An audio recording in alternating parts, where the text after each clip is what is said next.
Hello, my name is Matt Elliott. I'm a staff cloud solution architect at VMware, and I'm here today with my colleague Joseph Polkar. Hello, my name is Joseph Polkar. I'm also a staff multi-cloud solutions architect with VMware. And since a number of our partners are still migrating from NSX V to NSX-T, we wanted to provide a demo using the latest version of the migration tool for Cloud Director. There's a number of changes we wanted to touch on, so this will be split up into multiple videos. This is going to be the first of the series. Great. So with that, let's go ahead and get started and take a look at the NSX migration tool for Cloud Director. Here's an overview of how the Cloud Director V2T Migration Tool works. The migration tool interacts with the APIs provided by vCenter, Cloud Director, NSX, and the NSX Advanced Load Balancer to perform the assessment and migration. It can run on either Linux or Windows and is provided as a standalone tool. No other dependencies need to be installed. Configuration is accomplished by editing the sample YAML files that are provided, and we'll look at these files in more detail later in the video. The migration tool works by migrating network configurations and workloads from a source provider data center, or PVDC, backed by NSX-V, to a destination PVDC backed by NSX-T. This is not an in-place upgrade. That's an important thing to note. Execution of the tool is broken into phases. We're focusing on the first phase in this video, the assessment phase. However, when it comes time to migrate, providers have the option to move individual org VDCs one at a time or move multiple org VDCs. An org VDC is the smallest unit that can be targeted by the tool. So in other words, individual VApps cannot be migrated on their own with this tool. Also note that org VDCs that are in the same data center group should be migrated together. The assessment phase provides information about each org VDC, indicating whether it can be moved as is or if some other action may be required. Issues that are identified are marked as can be mitigated or blocking. Can be mitigated means that there is a straightforward fix, typically. Blocked means that there is a more complicated change that needs to be made, or a newer version of the migration tool will be needed. The migration tool is under active development, and new capabilities are frequently added in. The assessment tool can perform a rollback of any phase apart from the cleanup phase, so if something goes wrong during a migration, it's simple to revert. It can also recover from an error or timeout during the execution of the script by picking up exactly where it left off in the migration process. Wrapping up our overview are a few other points of how the migration tool operates. The Move VApp API is used to actually move workloads, which is just using vMotion. Once migration completes, the provider can verify that everything is working as expected, after which the cleanup phase is run. We'll dive into these points in much more detail in the next video. With that quick overview out of the way, let's take a look at what is needed to get started with the migration tool. First and really most important is truly read and digest the documentation. We're going to walk through pretty much everything that you need to know here, but we're not going to open up the docs and read it to you. So you really need to have some people on your team who are committed to reading through all the detailed information that's in this documentation. Work that into your migration plan. So don't be the guy that you see on the screen here. Read the documentation early and often. We'll see as you download the tool here in a moment, there are links on the download page to both the documentation and the release notes. Those are going to be required reading for any provider who is planning a V2T migration. Next is to check the interoperability matrix. The tool is released sometime after VCD releases, so there's a bit of a catch-up period between a Cloud Director release and the release of the tool. And there's also some interoperability testing that needs to happen to make sure all of these things play together nicely on the back end. So there can be a little bit of a delay for particular components before they're all compatible with the tool. So really scrutinize the interoperability matrix and make sure that everything is supported with the version of the tool that you're planning on running in your environment. The migration tool can be downloaded from Customer Connect by browsing or finding Cloud Director, browsing over to drivers and tools, and finding the migration tool. And then you can download the Linux or Windows binary that best works for you. And you can also see the links available there to the documentation and release notes. Now I'll turn it over to Joseph so he can walk us through the starting state of NSX and VCD, vCenter, and the load balancer that's set up in this environment pre-migration. Before beginning a migration, we want to first review the starting state of the environment and confirm we have all of the necessary prerequisites in place. To begin with, we're going to look at NSX-T and confirm we have our host transport nodes configured for NSX. We do have a cluster here that is configured. We also have 3 edge clusters, one for bridging, one for tenants, which would host our T1s, and one for providers, which would host our T0s. The important thing here is that you do have a cluster for bridging specifically. And if we look at our edge transport nodes, we have one edge node for bridging. We need to ensure that we have at least one edge node per org VDC network that has to be migrated. As of the latest version of the tool, you can also run parallel migrations against the same bridging cluster or a different bridging cluster. We'll also confirm that we have a T0 deployed, which we do here, and we have a VRF connected to the parent T0. This will need to be created in NSX-T first and then imported into Cloud Director. And we'll take a look at our vCenter configuration. In our case, the vCenter is going to be the same source and destination. However, you could deploy another vCenter as your destination for NSX-T. That is fully supported if you choose to do so. Legacy-Cloud is our NSX-V backed cluster. VMware-Cloud is our NSX-T backed cluster. Under the Legacy-Cloud, we can see 2 org VDCs, the first of which contains 3 running virtual machines that will be live migrated. And we can also see that our NSX Edge node for bridging is deployed to the NSX-V backed cluster. Now we'll take a look at Cloud Director and confirm that we have a provider VDC configured for NSX-T, which we do. That's the VCF1 below. You must have a separate provider VDC in order to support the migration. And we can take a look at our external networks, looking at the legacy-external network, which is a distributed port group used for providing NSX-V edge gateways with external connectivity. Take note of the CIDR that's used for this external network. We'll want to confirm that this CIDR is made available on the NSX-T-backed T0 gateway. Under the provider gateways, we'll see that the T0 VRF has been imported into Cloud Director, and it does have the same CIDR as the external network used for NSX-V.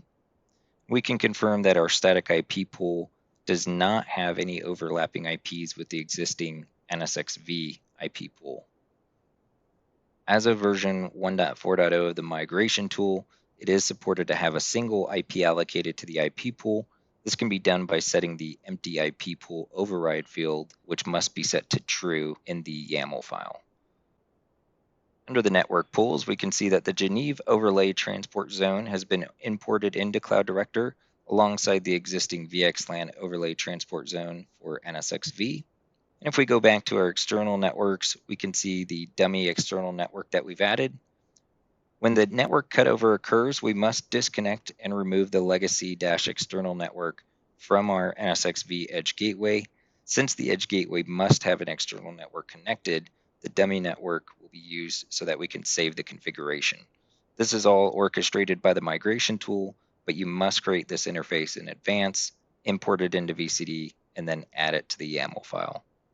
Next, let's look at the org VDCs that are configured on NSX-V.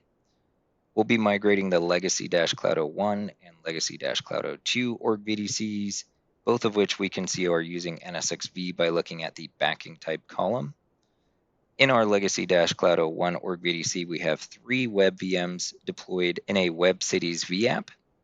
Latest version of the tool supports empty vApps if you do have any. A single edge gateway is deployed with a few services configured. We have a few firewall rules that will be migrated. We have a load balancer configured, which is in front of our Web Cities vApp.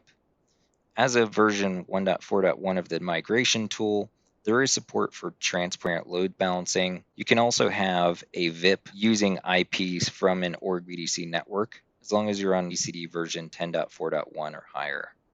Now we'll confirm that we have access to the VIP IP, which we do. We'll also confirm that we still have access after the migration completes. In legacy-cloud02 org VDC, we have a DHCP pool configured. Notice that the IP range is 192.168.255.230 through 240. This overlaps with the default services network on NSX-T, so we'll need to modify that in the YAML file to something else before beginning the migration. Under routing and static routes, we do have a static route defined, which is configured on an org VDC network interface.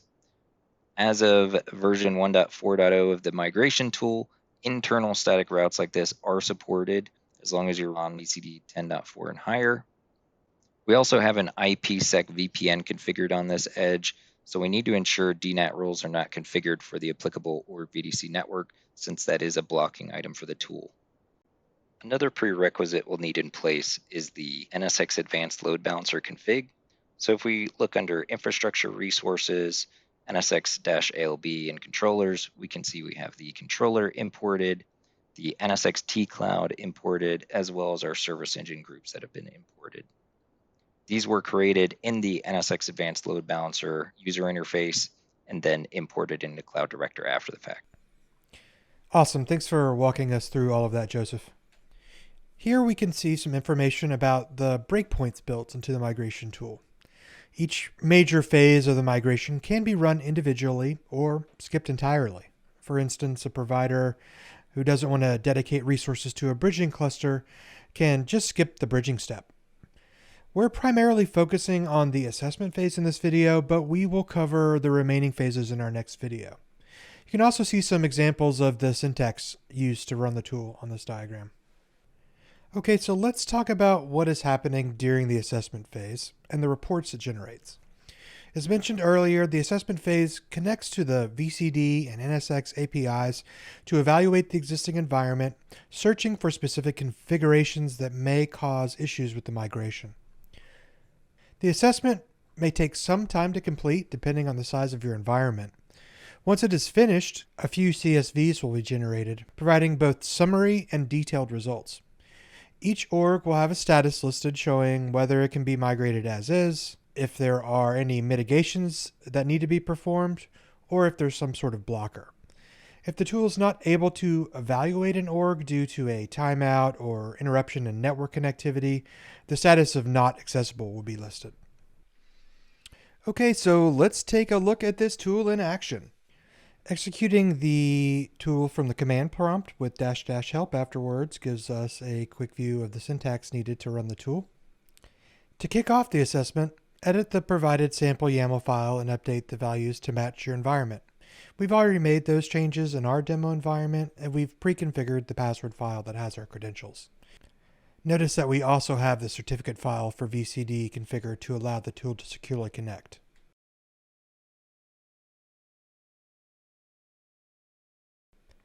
Now we've kicked off the assessment by providing our YAML config, password file, and the V2T assessment flag. The tool will assess our legacy environment and generate reports. Once complete, we can browse into the reports directory to see the results.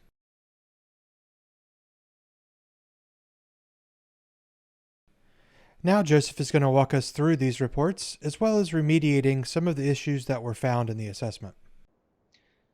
The first report to look at is the summary report. Here we can see the build version of the migration tool, the Cloud Director build version, along with a few timestamps.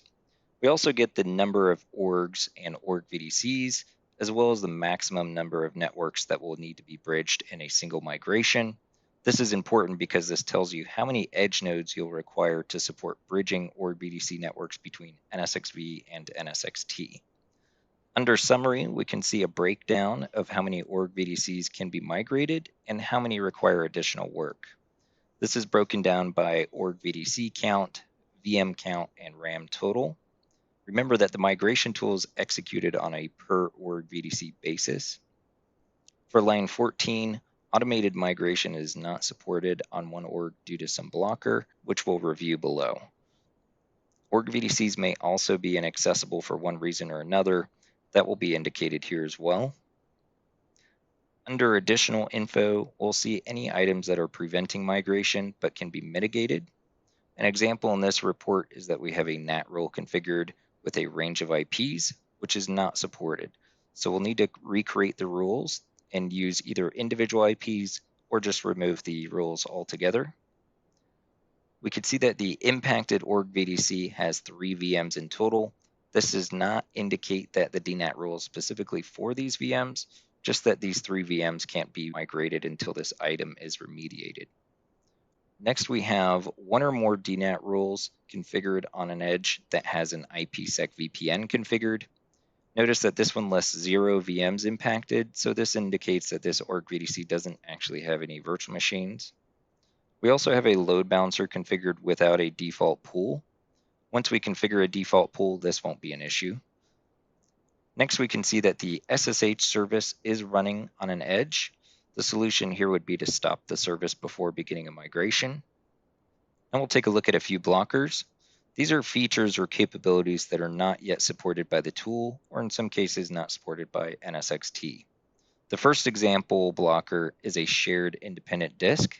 We'll need to remove the disk or ensure sharing is not enabled before the org VDC can be migrated.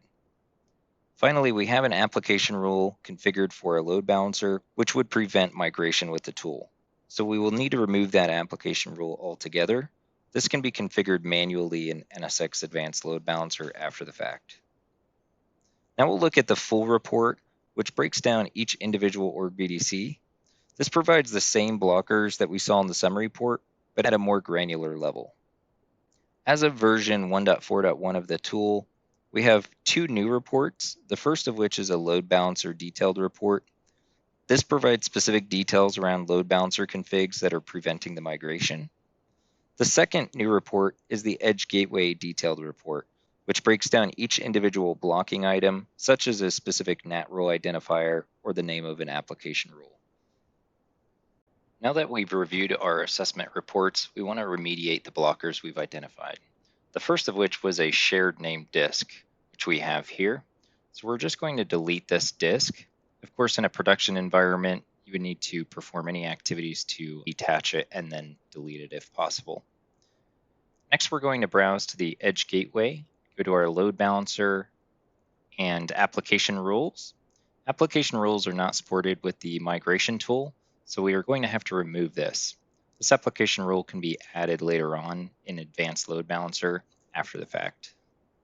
Next, we're going to head over to Edge Settings and notice the SSH service is started. We're going to go ahead and stop that. It's going to require that we put in a password here and then save the changes. Now we're going to head over to our NAT rules and notice the last rule has an IP range identified. This is not supported for the migration, so we would either need to remove this rule or adjust it so that it's using individual IPs. In this case, we're just going to delete it.